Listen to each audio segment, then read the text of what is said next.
বলছি, এটা কি কোনো ছ্যাবলামো হচ্ছে? আমাদের নতুন মুখ্যমন্ত্রীকে বলছি, আপনি কোন ধরনের ছ্যাবলামো শুরু করেছেন? যখন দিদি আমাদেরকে লক্ষ্মীর ভান্ডার দিয়েছিল তখন তো এত নকশা করেনি। সুন্দর ক্যাম্প বসিয়ে দিল, আমরা ফর্ম ফিল আপ করলাম এবং লক্ষ্মীর ভান্ডার পাওয়া শুরু হয়ে গেল।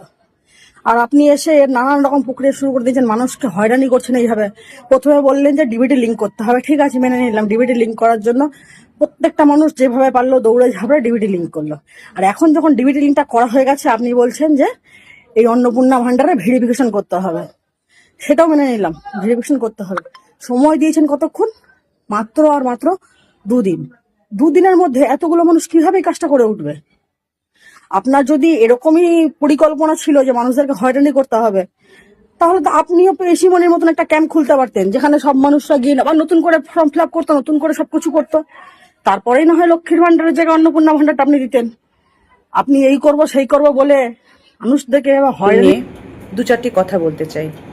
কারণ ইতিমধ্যে আমরা দেখছি ফেসবুকে বা সোশ্যাল মিডিয়ায় অন্নপূর্ণা যোজনা নিয়ে যে ট্রোল হচ্ছে বা এই পশ্চিমবঙ্গ সরকারের এই প্রকল্পটাকে যে অপব্যবহার করে খারাপভাবে দেখানো হচ্ছে, সেটা নিয়ে দু চারটে কথা বলতে চাই। কারণ বিভিন্ন জায়গায় দেখতে পাচ্ছি বিভিন্ন মহিলারা, হয়তো তারা তৃণমূলেরই পক্ষের, তারা বিভিন্ন ভিডিও করে বলছেন যে সরকারের নাকি টাকা দেওয়ার ইচ্ছে নেই, তার জন্য নাকি বিভিন্ন রকম পন্থা অবলম্বন করছেন।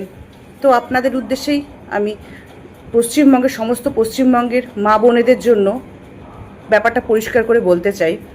এই অন্নপূর্ণা যোজনা পশ্চিমবঙ্গের সমস্ত স্তরের মায়েদের বোনেদের জন্য, এবং যেই 12 পাতার একটি ফর্মের কথা বলা হচ্ছে, হ্যাঁ সত্যি তাই। আপনাদের অন্নপূর্ণা যোজনার 3,000 টাকা নিতে গেলে 12 পাতার একটি ফর্ম, যেটা পশ্চিমবঙ্গ সরকারের পক্ষ থেকে দেওয়া হচ্ছে, সেই ফর্মটি অনলাইন বা অফলাইনে পরিপূর্ণ করতে হবে। কারণ সেখানে যেই তথ্যগুলি চাওয়া হচ্ছে, সেটা একটা রাজ্য সরকার তার পশ্চিমবঙ্গবাসীর কাছে অবশ্যই চেতে পারে। এখানে কোনো দুর্বোধ্য কিছু তথ্য চাওয়া হচ্ছে না। এখানটায় যেই তথ্যটা চাওয়া হচ্ছে জনগণের কাছে, খুব স্বাভাবিক। কারণ পশ্চিমবঙ্গ সরকার আপনাকে পশ্চিমবঙ্গবাসী হিসাবে তার প্রমাণটা নিয়ে তবেই আপনাকে 3,000 টাকা দেবে। কারণ এটা তৃণমূল সরকার না যে বাংলাদেশের লোক পর্যন্ত লক্ষ্মীর ভাণ্ডার পেয়েছে। যেই লক্ষ্মীর ভাণ্ডার মহিলাদের জন্য বরাদ্দ ছিল তৃণমূলের আমলে, বহু পুরুষ মানুষ সেই লক্ষ্মীর ভাণ্ডারের লাভ উঠিয়েছে। এটা ভারতীয় জনতা পার্টির পশ্চিমবঙ্গ সরকার কখনোই হতে দেবে না। তার জন্য সঠিক যাচাইয়ের জন্যই এই 12 পাতার ফর্ম। কিন্তু আপনারা এই 12 পাতার ফর্মকে যে বলছেন খুব দুর্বোধ্য একটা ফর্ম, তা নয়। খুব সহজ সরল ভাষায় লেখা, এবং সেখানে যেই তথ্যগুলি চাওয়া হয়েছে সেটা আপনার পক্ষে দেওয়া এমন কিছু অসুবিধার নয়। সেখানে আপনার সম্পূর্ণ ডিটেলস, আপনার ব্যাংকের অ্যাকাউন্ট নাম্বার, আপনার পরিবারের যে হেড অফ দ্য মেম্বার তার অ্যাকাউন্ট নাম্বার, তার প্যান কার্ড, আপনার আধার কার্ড, এগুলো আপনি পশ্চিমবঙ্গ সরকারের কাছে অবশ্যই দিতে পারেন। কারণ আপনারা যখন ধরুন একটা বাইক বা একটা মোবাইল ফাইন্যান্সে কিনতে যান, তখন আপনারা কিন্তু একটা প্রাইভেট ফাইন্যান্স কোম্পানিকেও আপনার অ্যাকাউন্ট নাম্বারটা শেয়ার করে থাকেন। যদি একটা প্রাইভেট ফাইন্যান্স কোম্পানিকে আপনি আপনার অ্যাকাউন্ট নাম্বার শেয়ার করতে পারেন, তবে আপনি আপনার রাজ্য সরকারকে কেন সেই অ্যাকাউন্ট নাম্বার শেয়ার করতে পারবেন না? আর পশ্চিমবঙ্গ সরকার আপনার তথ্য চাইছে, সেই আপনার তথ্য যাচাই করার অধিকার আমাদের সরকারের আছে, এবং প্রত্যেকের উচিত সেই ফর্ম সঠিকভাবে পূরণ করা এবং সরকারকে জমা দেওয়া, এবং সরকারের যে আর্থিক সহায়তা আছে পশ্চিমবঙ্গের সমস্ত মহিলাদের জন্য, সেই সুবিধা উপভোগ করা। এই জন্য সরকারের গাইডলাইন্স আমাদের মানতে হবে। আমরা ফেসবুকে, সোশ্যাল মিডিয়ায় অনেক রকম বিভ্রান্তিমূলক পোস্ট দেখতে পাবো, সেদিকে আমরা কান দেব না।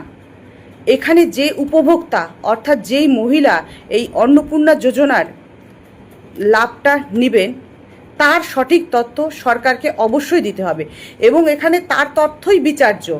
তার স্বামীর যদি সরকারি চাকরিও করে, সেখানে সেই মহিলার অন্নপূর্ণা ভাণ্ডার পেতে কোনো অসুবিধা হবে না। বা তার স্বামী বা শ্বশুর বাড়ির যদি প্রপার্টি থাকে, বা তারা যদি ইনকাম ট্যাক্স রিটার্ন দেন, তাতেও সেই মহিলার লক্ষ্মীর ভাণ্ডার অন্নপূর্ণা যোজনার সুবিধা পেতে কোনো অসুবিধা হবে না।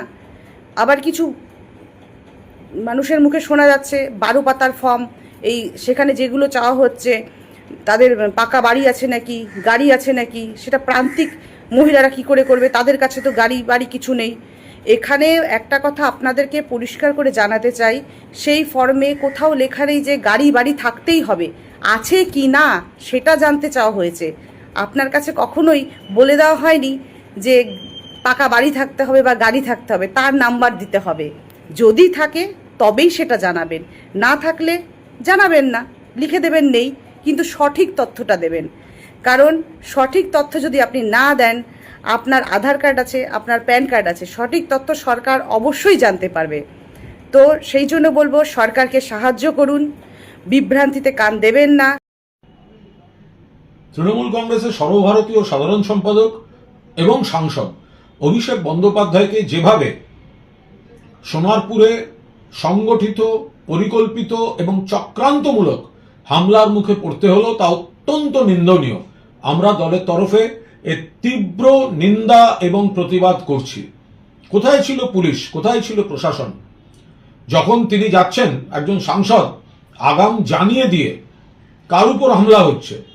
হামলা হচ্ছে একজন সাংসদের উপর, একটি দলের সর্বভারতীয় সাধারণ সম্পাদকের উপর, এবং যিনি একজন দক্ষ সাংসদ বলে প্রমাণিত, এবং দেশের একটা খুব প্রয়োজনের সময় যখন সারা পৃথিবীতে বিভিন্ন সাংসদদের প্রতিনিধি দল পাঠানো হচ্ছে, তখন যিনি তার অন্যতম মুখ ছিলেন, দেশের অন্যতম মুখ ছিলেন, সেই অভিষেক বন্দ্যোপাধ্যায়কে যেভাবে নিগ্রহ করা হয়েছে, ঠান্ডা মাথায় করা হচ্ছে, এটা হচ্ছেটা কি?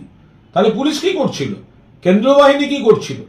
একে তো ওখানে পোস্টপোল ভায়োলেন্স দেখতে যাওয়ার সময় তৃণমূল কংগ্রেস নেতৃত্ব, তারা যদি কোনো ঘোষিত কর্মসূচি দেন, সঙ্গে সঙ্গে সেখানে একটা জমায়েত করে রাখা হবে এবং তাদের আক্রমণ করা হবে, কুৎসিত আচরণ করা হবে, সেটা ফেসবুকে ভাইরাল করা হবে। এটা তো একটা অত্যন্ত গণতন্ত্র বিরোধী, ফ্যাসিবাদী, স্বৈরাচারী শক্তির একটা গভীর ষড়যন্ত্রমূলক প্রক্রিয়ার মধ্যে চলে যাচ্ছে। রাজীব গান্ধী প্রয়াত, তাকে যেরকম সরকার পরিবর্তনের পর তার নিরাপত্তা তুলে নেওয়া হয়েছিল, কমিয়ে দেওয়া হয়েছিল, এবং তারপরে জনগণের মধ্যে ঢোকার পর কি সর্বনাশ হয়েছিল সেটা আমরা সবাই জানি। আবার যদি উল্টো দিক দেখি, তাহলে আমরা দেখব যে মমতা বন্দ্যোপাধ্যায়ের উপর বারবার যখন হামলা হয়েছে, 1990 সালের 16ই অগস্ট যখন প্রাণঘাতী হামলা হয়েছে হাজরা মোড়ে, তারপরে ওই হামলা থেকে কি করে মমতা বন্দ্যোপাধ্যায় আরো দুর্জয় জননেত্রী হয়ে উঠেছেন, এখন অভিষেক বন্দ্যোপাধ্যায়কে আক্রমণ করে বাংলায় কি ধরনের আইনের শাসনের কথা বলছে বিজেপি, সেটা জনসমক্ষে এসে গিয়েছে। পাশাপাশি আমরা আশাবাদী যে এতদিন যাকে শুধুমাত্র মমতা বন্দ্যোপাধ্যায়ের ভাইপো বলে তকমা দেওয়া হতো, আজ তাকে আক্রমণ করে তার পুনর্জন্ম দিল ভারতীয় জনতা পার্টি।